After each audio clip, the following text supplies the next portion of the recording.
Hello everybody, Jeremy Larsen, Berkshire Hathaway Home Services, Penn-Fed Realty Texas, y'all.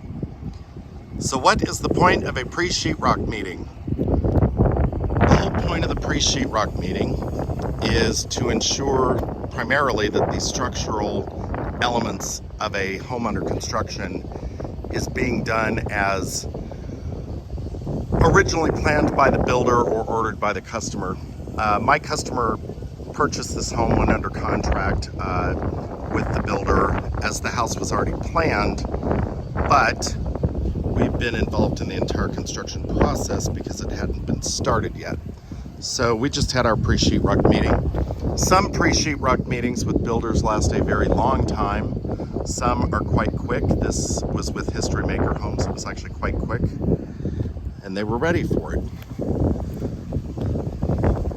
What surprised me was the superintendent himself suggested that we do a video and catch things like where the doorbell wire is, etc., and catch every wall in every room so that in the future, if the homeowner wants to make any changes, that they can actually refer back to video and see if there's anything in the way, obstructing, or a problem. So this is a 3-bedroom, 2-bath, 1-story. So for example, there's the HVAC line right there. Actually, that may be a hose bib. I think I'm lying. I think that's a hose bib. That is the steel gas line. There is pre-wire for low voltage there. So think TV or computer. This is the blue and red spider web of PEX plumbing lines that are in the bathroom right adjacent here. So this is where the sink will be, commode, tub of course. All the plumbing is in place. This has had electrical already done. This has had the HVAC installed, which is all up there. This is the closet for this bedroom.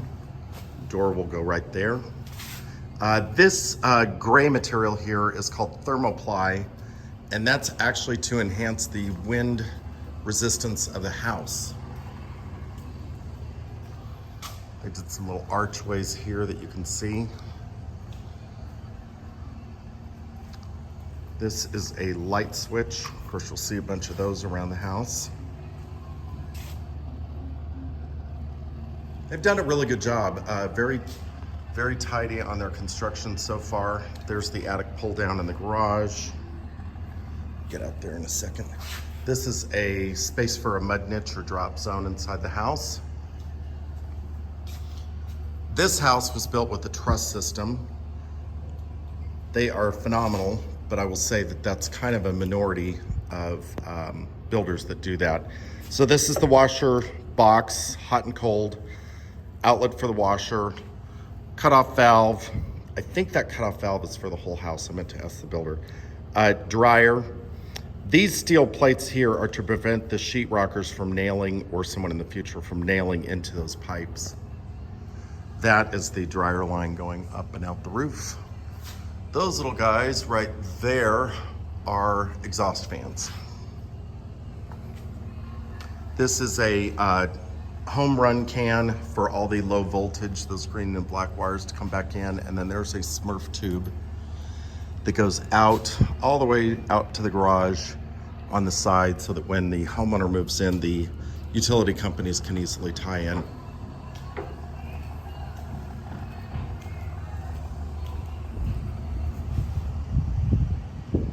Here's the attic pull down stair like I was talking about. These are those thermoply sheets again that increase the wind shear capacity of the house. And then these little guys up here are hurricane clips. Not every builder does that. Not every builder bolts the base plate to the slab. This is the cold water ground for the house. This is where the electrical panel is. They cover that with cardboard during construction. That way it doesn't get paint and sheetrock goop on it.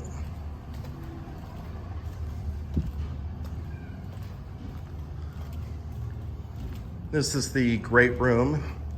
There's a low voltage run over there. Nice tall fixed glass windows.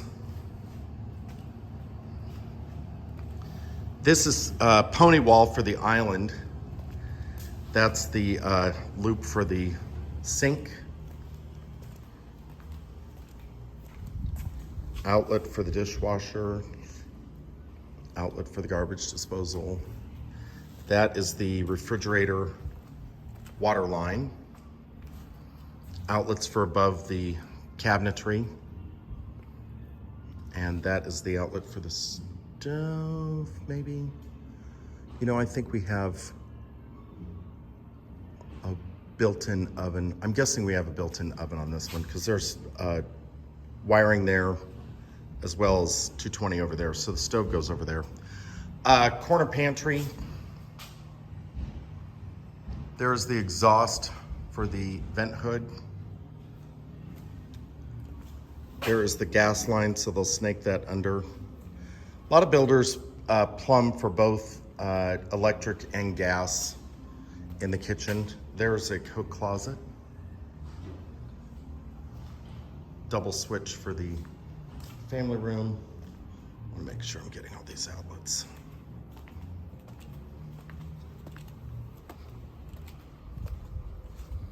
And then there's the weatherproof outlet for outside. It's a nice backyard on this one.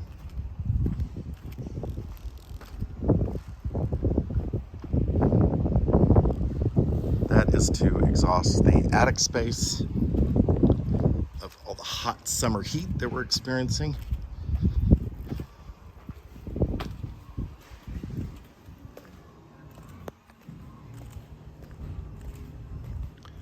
This little brown wire here is the thermostat.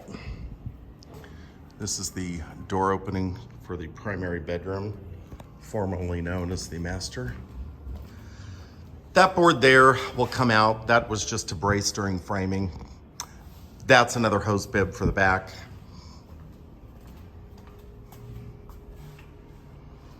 There's the low voltage that's coming down for the bedroom. Actually, that one right there. Duct work for the HVAC. And then this is a plumbing pipe. I'm guessing that's exhaust.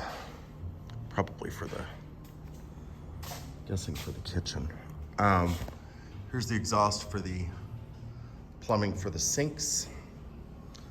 2 sinks in the bathroom. That's the drain pipe, and then hot water, cold water.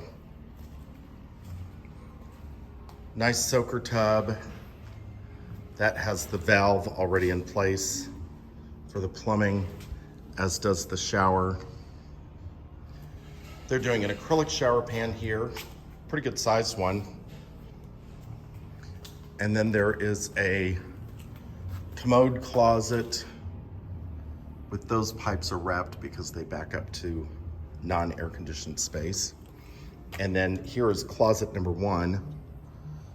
This primary has 2 closets, and then primary number 2 with another door here, and good sized primary. I think looking at the floor will probably do budget justice. It's pretty big. There's a light and AC vent in here.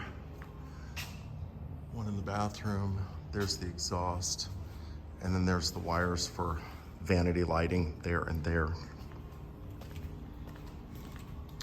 Occasionally, builders will make notes for different trades. Tape shower pan is what this one says. Things like this, little divots in the concrete, that's quite normal.